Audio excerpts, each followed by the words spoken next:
Don't allow a doctor to medicate you and doom you with a medical condition that is not true. Is it easier for you to take medication than it is for you to change your number? You're in trouble. Are you creating the barriers to your success based on the words that are coming out of your mouth?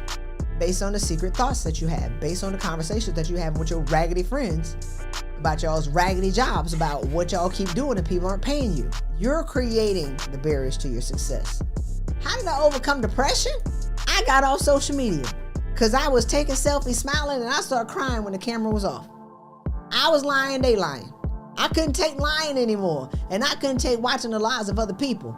So I stopped comparing my misery to somebody else's misery. I stopped comparing my lives to their lives. I got off of social media. Are you willing to get off social media and save your own mental health first? Because you're looking at everybody, you're comparing yourself to other people, and you're not being who you are. You're not telling the truth about where you are, because it's easier to lie and connect with the stories of other broken people than it is to tell the truth and then heal. You know, depression is when you relive your past more than you focus on where you're going in your future. Depression is I can't move forward because you're too afraid to get uncomfortable and move. Welcome, I'm your host, Christy Rutherford, South Carolina State alumni. Okay, so I just want to get that out. Bulldogs, the greatest HBCU ever in the land. So today I want to talk about how to reduce your anxiety. How to reduce anxiety is searched 1.7 billion times a month, and I'm excited and delighted to be able to share some information with you today on how to reduce your anxiety. I have 5 points. I'm going to give you 3 up front. Number 1, move and don't die in the fire. Number 2, you weren't born anxious or depressed, so it's not natural. It is a man-made condition. And number 3, one of the first things that you can do is get off of social media. Number 1, move and don't die in the fire. When we talk about anxiety, anxiety is just your inability or your unwillingness to make a decision. You feel stuck with your hand stuck in an electric socket and you won't move. You won't tell your mama and them no. You won't ask for the raise that you deserve. You won't leave a toxic job. You won't leave a toxic relationship. You're stuck in a perpetual cycle of misery and you won't do anything about it other than complain. Then have the nerve to go to the doctor or therapist and say you're anxious and get medicated for your inability and unwillingness to move. And I won't even say inability because you have the capacity to move. You're just unwilling to do anything about what you've been complaining about for years. You're unwilling to do anything about what you've built your whole ecosystem and your friendships and your relationships around something that is preventable and that you can change, but now it's too hard because you've built your whole life around something that you're not willing to move, disrupt, or make other people uncomfortable with you fighting for your life. Fighting for your life is not popular. Making decisions for your life is not popular. Making decisions for what's best for you is not popular. So a lot of people are willing to just stay where they are and claim a medical condition. That is a lie. You're willing to just stay where you are and make a check and be anxious and get on medication rather than leave that job and go somewhere where you're celebrated and where you're no longer tolerated. But it's not necessarily popular to leave a job because you built your lifestyle around that raggedy money, around a raggedy check, and now you're drinking yourself to death or medicating your soul to sleep. I think I came out too fast with my guns blazing on this one, so I'm going to pull it back just a little bit. I'm just tired of listening to these stories of women who have everything and feel like they have nothing.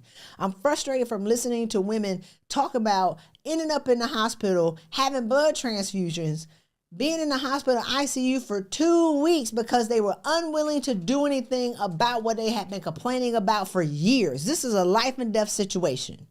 So number 1 is don't die in the fire. Plenty of women have. Plenty of women have. Plenty of women have died. I am grateful and I'm so happy that I didn't die, have a stroke or a heart attack when I had to make the decision to leave. I could have died 3 to 6 months before that. I'm grateful that I didn't have a stroke. I'm grateful that I didn't have a heart attack to make me move, but I did lose 99% of my mental capacity. So I still lost. I didn't die. What is it going to take for you to make a move? Why do women have to get a diagnosis of a terminal illness before you get the courage to live? Why do you have to be threatened with death before you get the courage to live? Why do you have to be threatened with death before you tell your mama no? Why do you have to be threatened with a terminal medical condition before you start to build boundaries around who you are and what you will and will not accept in your life? That's not fair to you. And you deserve better than what you're giving yourself right now. Number 2, you weren't born anxious or depressed. So it's not natural. It is a man-made condition. I talk to women all the time, be like, oh, my mom was depressed, I'm depressed. Lie. You watched your mama be depressed and you accepted it as an acceptable condition for you. Not true. You don't have anxious DNA in your body. Well, my mama had anxiety, I got anxiety. No, you just watched how your mom handled problems and you adopted that as a part of your belief. That is not who you are. That's what you adopted. Now, if you came out shaking as a 6-month-old with anxiety, okay, well, let's talk about that. But if you developed it because you watch your mom being stuck, and I'm not blaming your mama, but I'm just saying, nobody had a perfect childhood. Nobody. I don't care how much money you have, where you from. I've heard rich people complain about their childhoods. I've heard poor people complain about their childhoods. Middle class, first generation, sixth generation. Everybody's traumatized from something. Or if you had a great childhood, when you hit that first step in your adulthood, it's over. Because you rode a magic carpet in childhood, you mess around and didn't pass the bar, and you fall apart and you can't get back up. Your first challenge that you met was in adulthood. I think that those are the worst. Are you allowing the doctors to medicate you for something that is curable with action?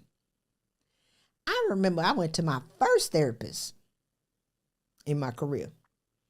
I talked for 5 minutes. This man talked for 30 minutes. He said, we need to medicate you immediately. I was like, but you didn't listen to you didn't hear anything I said.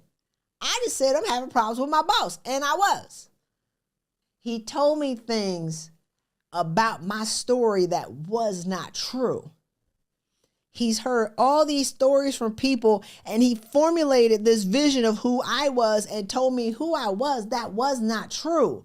I came in seeking a solution to the root cause of the problem, not medication. And he was like, I need to medicate you immediately. So I cussed him out and tried to tear the hinges off the door on my way out because I was aggressive. And I was really mad because it took a lot for me being who I was to go actually ask for help. It takes a lot for a high achieving woman to admit that we're in trouble. To ourselves first. By the time we verbalize it to ourselves first, we 90% covered in 3rd-degree burns. By the time we express it to other people, we almost dead. We got 5% left. The only thing that's hanging out the ground is our finger. By the time we ask for help, we're almost on the way out of here. That's a whole nother show. But I went to this man trusting that a medical professional was going to assist me, and all he wanted to do was medicate me. He didn't want to solve the problem. I wasn't looking for that. So I go to the second lady, and I go to the third man. Luckily, I had a coach who would not allow me to be the same person in January that I was in December. She did not allow me to be the same person and complain about the same stuff in February that I was talking about in January. So I'm not knocking therapists, but I'm just saying you need somebody who's going to challenge the story that you're telling yourself and solve the real problem and not let you complain about your ex for 3 years. It didn't work. Next. You're missing out on relationships for 3 years complaining about your ex. It didn't work. Next. Number 3. Get off social media. If you anxious and depressed, you suicidal, why have you become addicted to synthetic applause and likes from people who don't even know you? How do you have 5,000 friends so you're more connected with people who you don't know and less connected with the people who are around you and not connected with yourself? That's the problem. Are you willing to save your own self? Are you willing to get off social media and save your own mental health first? Because you're looking at everybody, you're comparing yourself to other people, and you're not being who you are. You're not telling the truth about where you are, because it's easier to lie and connect with the stories of other broken people than it is to tell the truth and then heal. And you have to be careful about what you listen to on social media, because I hear people talk about relationships all the time, but I just hear their pain and their brokenness. There are stories and there are podcasts to be able to validate how you feel about people in relationships, but people are expressing it through their pain. So are you connecting with what's true for you and what's true about what God has said for you? Or are you connecting your truth to other people's trauma and their pain and what they've been through? That's a decision. Number 4, stop pouring and fill your cup. You want to be less anxious and you don't want to be depressed. Stop. Put your mask on first. Stop pouring from an empty cup and being bitter and resentful that nobody's pouring in your cup. You didn't even require, you didn't ask for it. And you surrounded yourself with people who are takers and no givers. You surrounded yourself with people who will happily receive your gift and you're not receiving anything. You're happily surrounding yourself with people who will extract your energy, time, money, intellectual property, and you're empty and you have nothing. So give yourself permission to fill your cup first. Give yourself permission to be selfish, to be able to come whole. Become whole first, and then give from your overflow. I never touched my cup, but I had to be depleted and experience catastrophic burnout before I learned this. I'm very selfish with my time, energy, money. Oh, no. Not even attitude. You want, got that. Chris, I want to talk to you. Why? Chris, I just need 5 minutes of your time. For what? Have you ever heard me talk for 5 minutes? It's going to turn into an hour, and I'm going to get off the phone depleted, and you're going to get all full. I'm not willing to do that. I've created my friendships around people where we exchange energy and we exchange value. They may be down, I can pick them up. If I'm down, they can pick me up. But it has to be an equal exchange. That's a more advanced class. We're more one-on-one right here. We're going to talk about that later. But stop pouring and give yourself permission to fill your cup. Number 5. Now, this can be number 1. This takes the courage of the most courageous and the most gangster. But if you're in a mental state where you're close to a nervous breakdown, we have pulled 15 women off the ledge from nervous breakdowns. We have stopped 15 women from dying and having nervous breakdowns. Facts. We've saved 25 marriages. We've not only done $11 million in salary raises, we've saved 25 marriages. We stopped 15, 20 women from having nervous breakdowns. We've gotten women off their medication, and we've kept hundreds of kids out of therapy from talking about their crazy mama. One of my clients healed from fibroids, endometriosis. She stuttered since she was 3, and high blood pressure in 4 months. She doesn't have endometriosis. She doesn't have fibroids. She had 3 surgeries on them. All because she told the truth about where she was, and she chose to work on it. So number 5 is change your number. Change your number, and you'll find out who your real friends are. If you're the person that everybody's calling for advice, if you're the person that everybody's calling to be able to extract your time and your value, if you're that person, you've become that person, and it's likely that you are, change your number. Because there are people who are for you and there are people who are for what you can do for them. We're mostly surrounded by people who are for what we can do for them. And you don't know who they are. The first time you tell somebody no and they get an attitude, they're not your friend. The first time you tell somebody no and they be like, "Ooh, you just set that boundary. I'm so proud of you." That's a friend.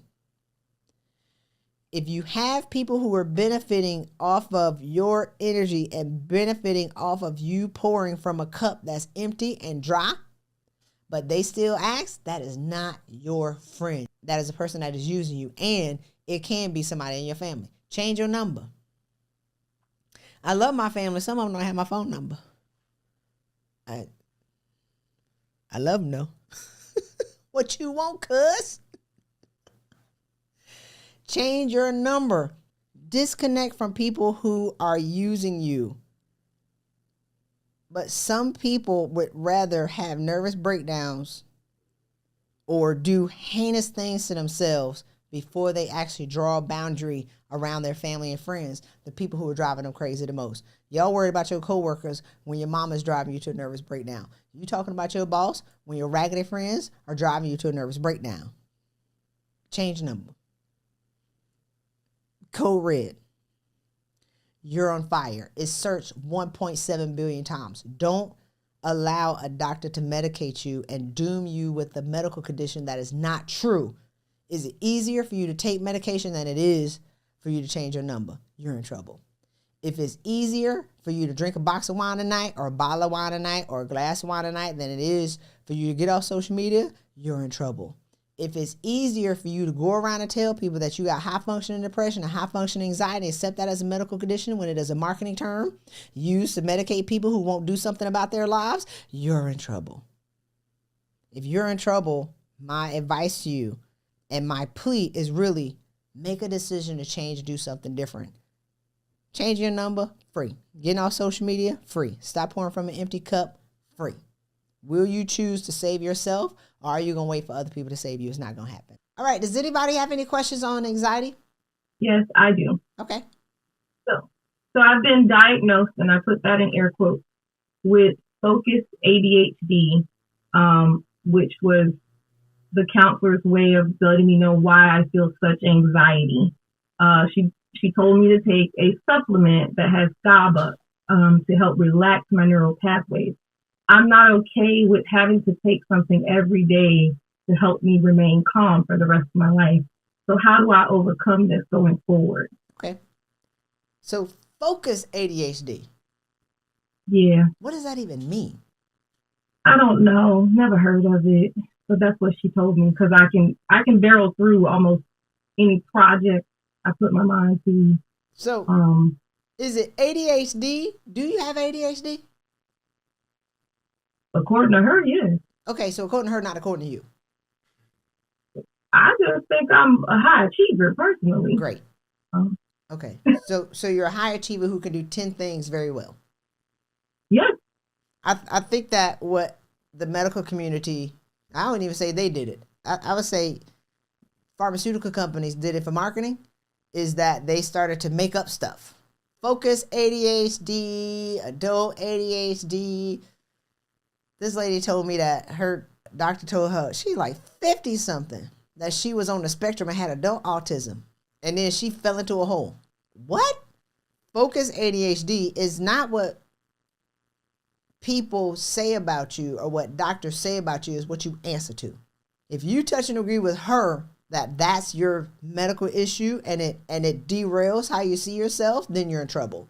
But if you're like, I don't agree with that. Now, how can you focus better? You can meditate 3 times a week, 5 minutes.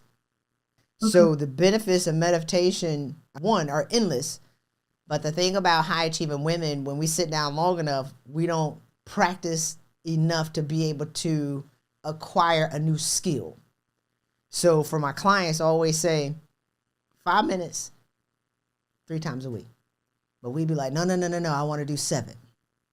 And I'm like, no, do 3. Because if you do 4 or 5, great. But 3 is the minimum goal. Because if you don't do 7 days a week, you quit or you get mad the third time you don't do it.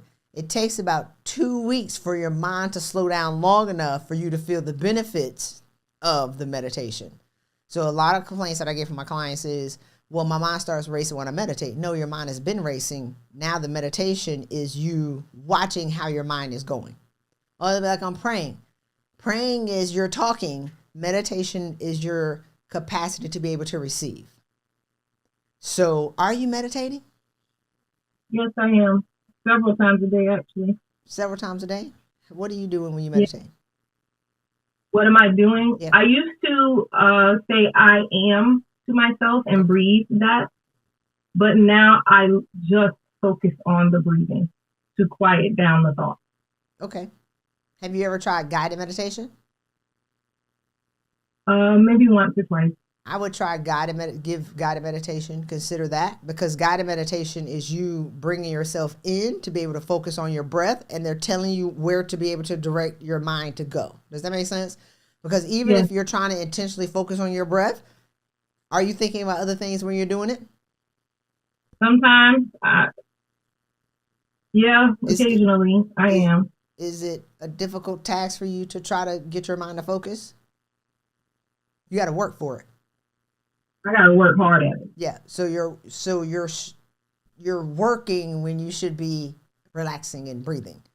If you're working to try to do it because you're an overachiever and you're trying to make it happen for yourself, and you're trying to have focus and you're trying to have clarity, you're not even allowing it to happen. So through the guided meditation, they're like, come into your body.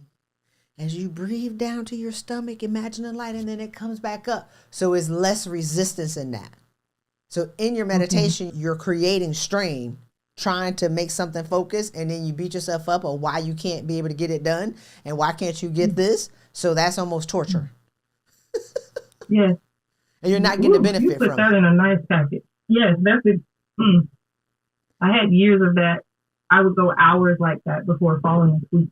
You would pass out because you didn't wear yourself out.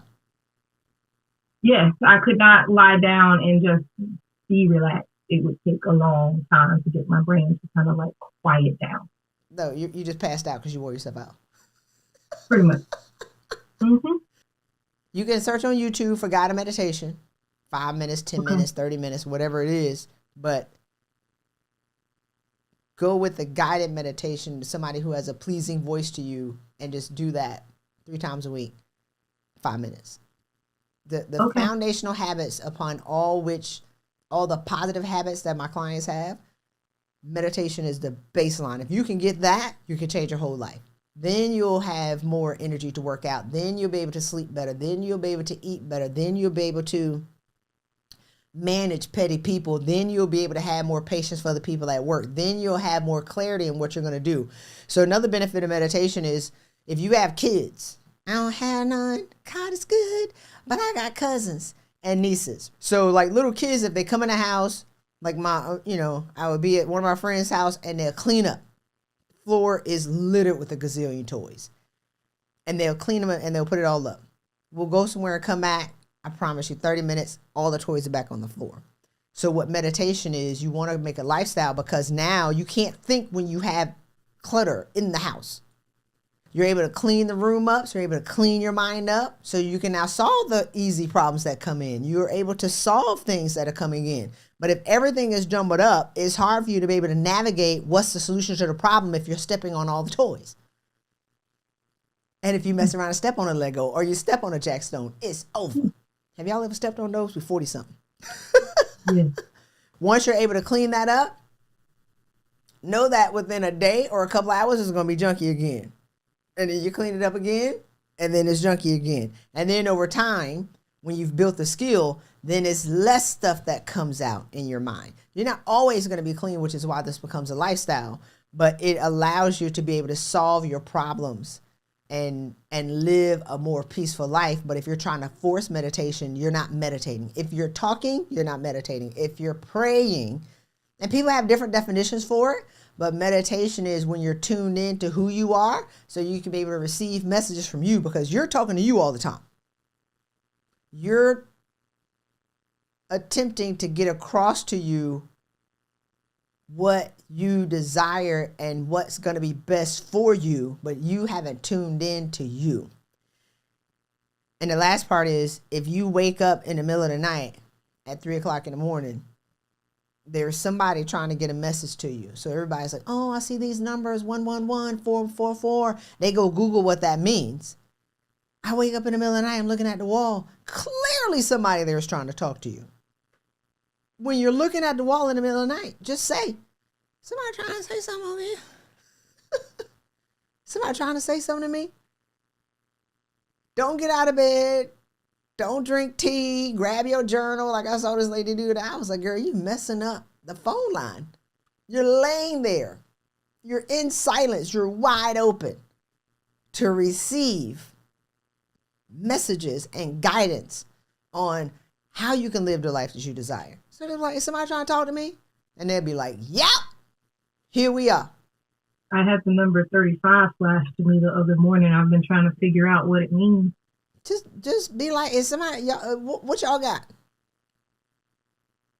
And quieting your mind is going to give you the capacity to be able to receive. I get downloads all the time. If you see all these numbers flashing, you don't have to Google it because you're basically taking the interpretation of somebody else's message and you're trying to apply it to your life. Y'all want to know about how when you try to go be positive, why stuff starts to pop off and be negative to drag y'all back to where y'all were? Does anybody have that challenge? Y'all haven't tried to escape a vortex and then you can't figure out why you can't get it? Why does it bring you back? Does anybody have that challenge? I want to teach y'all on it. What's the problem is? What color are you wearing, LaQuisha? I'm wearing yellow. Great.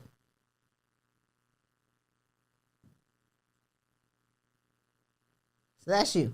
So the dark lines, you're the yellow woman with the glasses on and the locks. You cute, girl. Oh, did you just put your locks in a top ponytail? Because I could draw that for you. No. That's a logo. Okay, my bad. I got my glasses on. Your dreams over here. So we'll make the green things like the things that y'all want. What do you want? More money, peace, joy, great relationships with your family, all these things. You have things that are available to you, but they're not accessible to you because you're not the woman that can be able to manage it if you get it. You're not in vibrational alignment with who you are and who you want to be. So you continue to stay stuck in these silos and you continue to stay stuck in this negative energy where it rains on you every day. Does it rain on y'all every day? It used to rain on me every day. I promise you. It was miserable. Get one more. Negativity.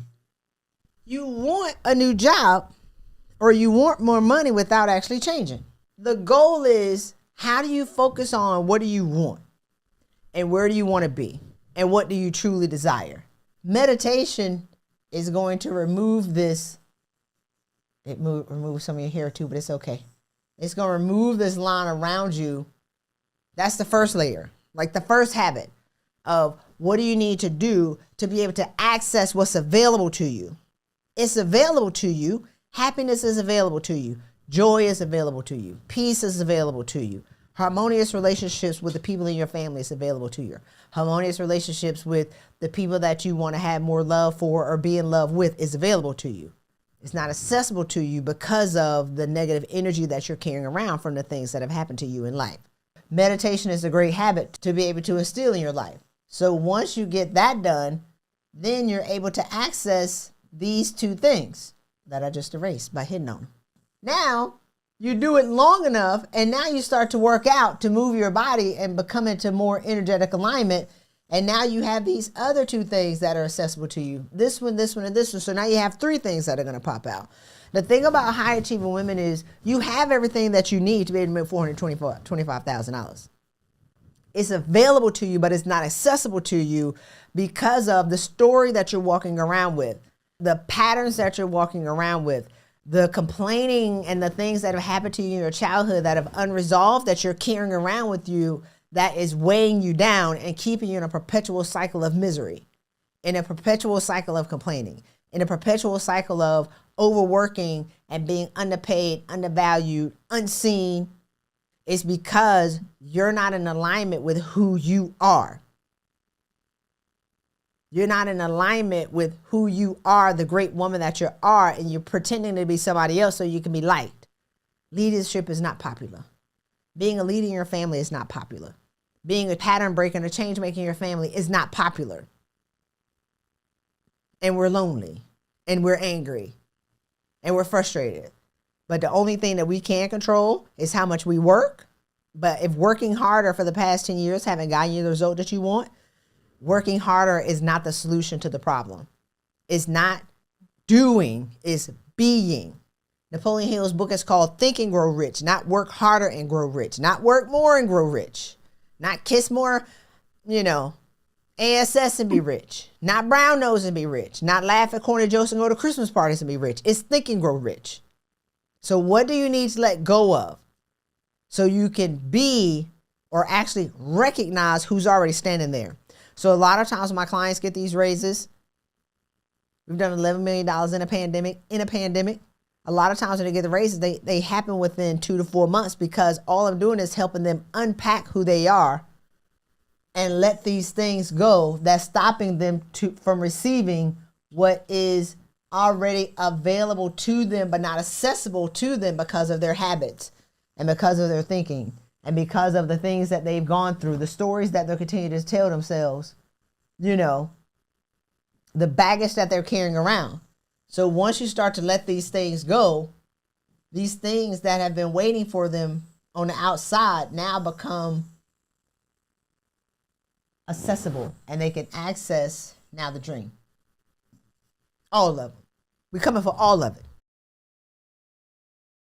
All of it. We want all our money. Agreed. But doing is no longer working for you. Y'all got to shift from doing to being. It's not what do you need to do to get to the next level. It's who do I need to be to get to the next level. Not what the next degree I need. If 3 degrees have not netted you to the salary that you desire, getting a degree isn't it. Why haven't you owned the education that you already had? And a large challenge that I have with high achieving women, especially with my clients, who I love. A lot of y'all go out and get these degrees. Y'all don't even hang them up on the wall. You get all these awards and you don't hang them up on the wall. You never celebrate your accomplishments and then you say, well, nobody's going to celebrate with me. You won't even celebrate for yourself.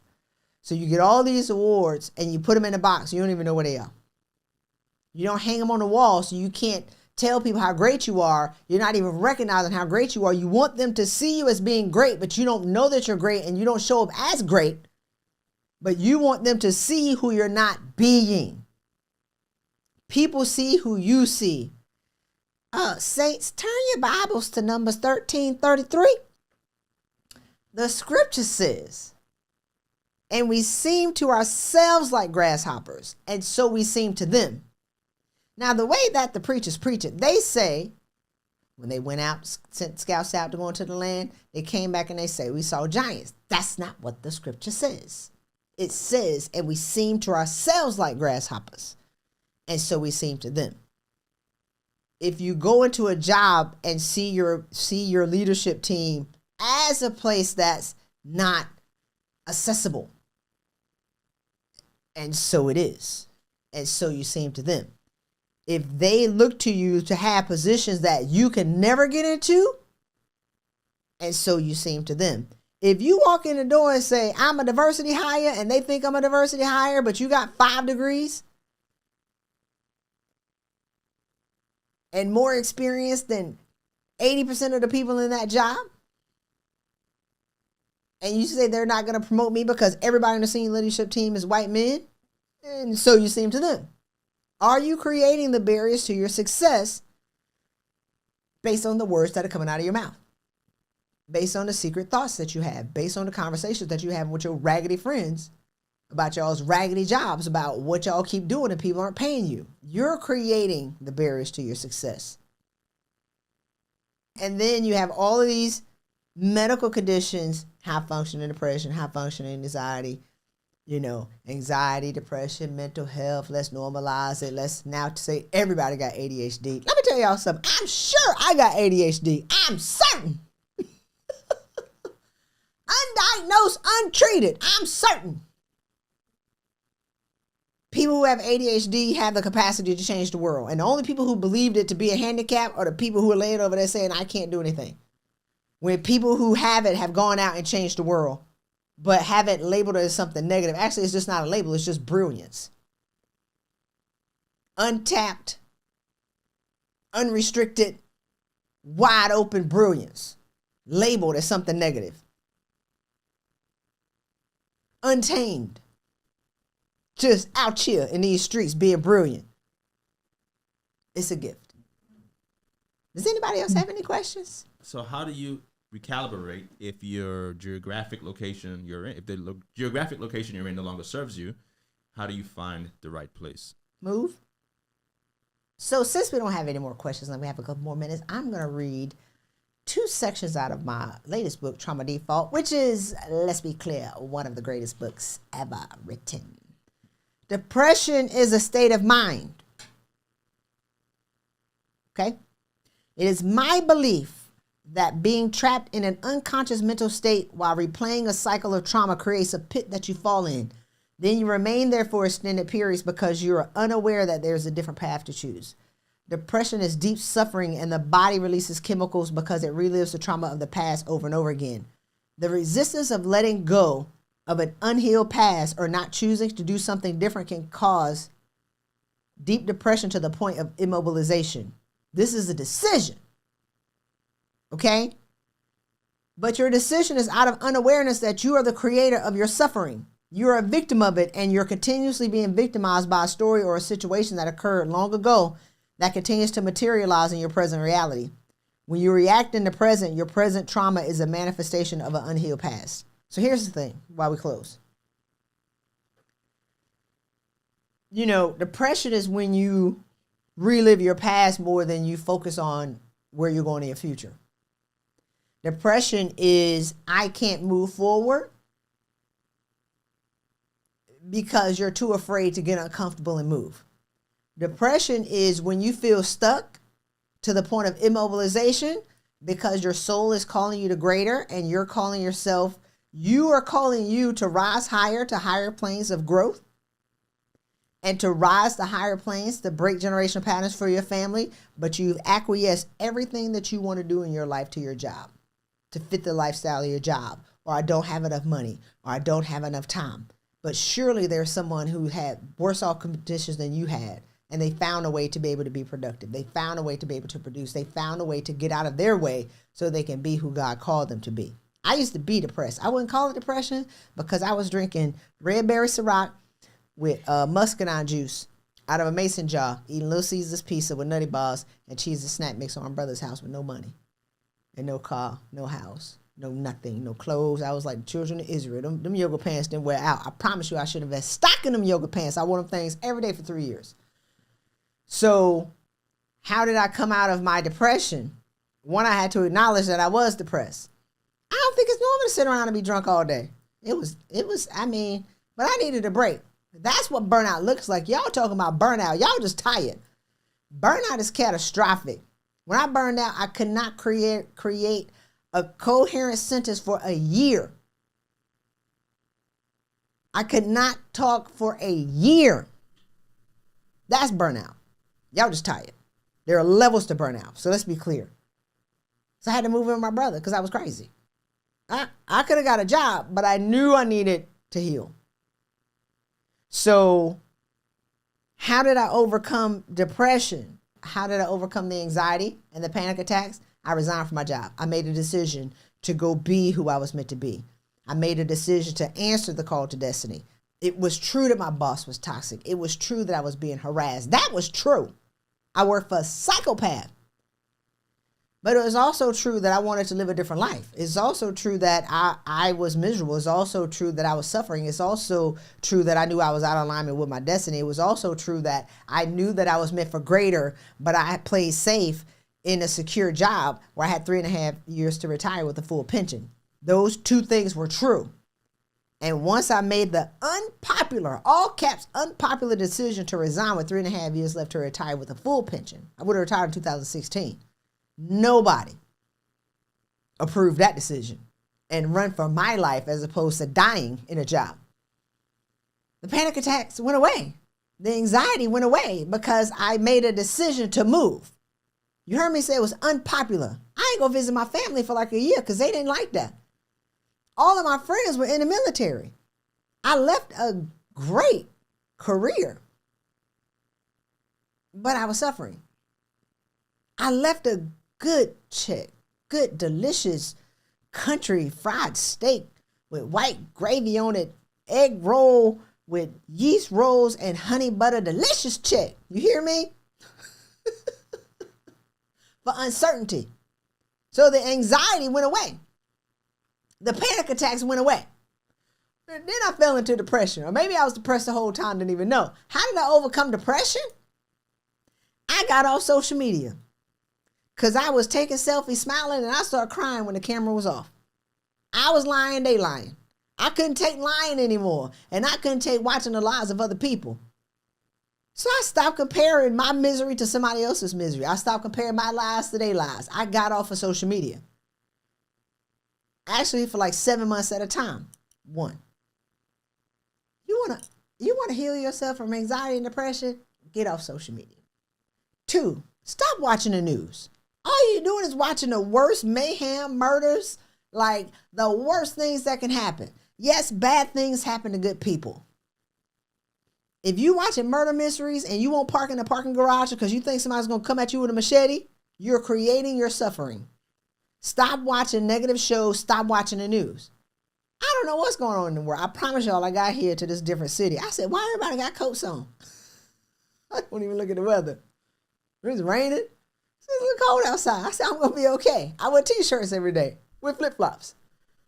So I don't watch the news. But when I detached and removed my energetic cord from negative things, I started to heal. Number 3, if you real depressed, change your phone number.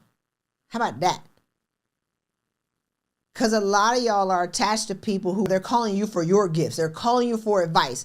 You're the person that everybody leans on. You have nobody to lean on. Or the people that you lean on are broken or just as crazy as you are. If you keep leaning on broken people and wonder why you keep falling down, you can't keep leaning on broken people to support and wonder why you can't get off the ground. But if you disconnect your phone, you stop talking to the people who are supporting you in your misery and your story, and you also stop giving. I had nothing left to give. But here's the thing. I had become addicted to giving in the beginning. And then whenever I needed some oxygen, I needed some breathing room, I had trained people to depend on me. That's not them. That was me. I did that. So if you have people who are addicted to your gift, I'm a coach. Do y'all not see? I'm prolific. Okay? I'm not new to this. I'm true to this. I've been in the game for 20 years. But I had to turn the phone off to be able to detach people calling me every day. I had nothing left to give. If you were like, well, this is too hard, then you don't want freedom. You would rather medicate your soul to sleep. You would rather accept a medical diagnosis of high functioning depression and high functioning anxiety as opposed to making a decision that you're going to be greater, work yourself out of your job. Some of y'all got enough money to quit your job. Some of y'all got enough money to live for the next 25 years. I've talked to women who have enough money to live for 25 years, but they talk about suffering in a job when you stacked enough money to support yourself for 25 years. Quit. That's how you overcome the anxiety. Depression, turn off the news, get off social media, and change your phone number. And here's the thing. When I changed my number, I had 100 people who had me on the number one speed dial person that they called when they was in trouble. I think it probably took about 2 weeks.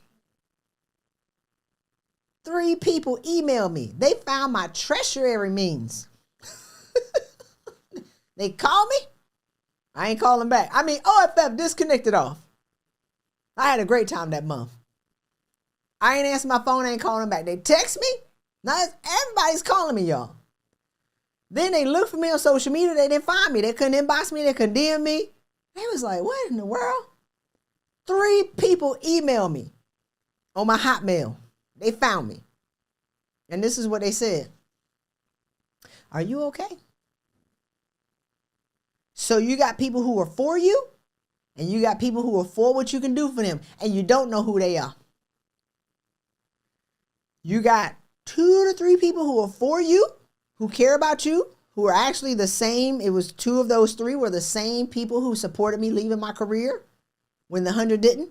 And I'm not mad at the 100, but I appreciate the 2 because I needed the 2 to see Christy, the suffering soul, not the high-ranking military officer.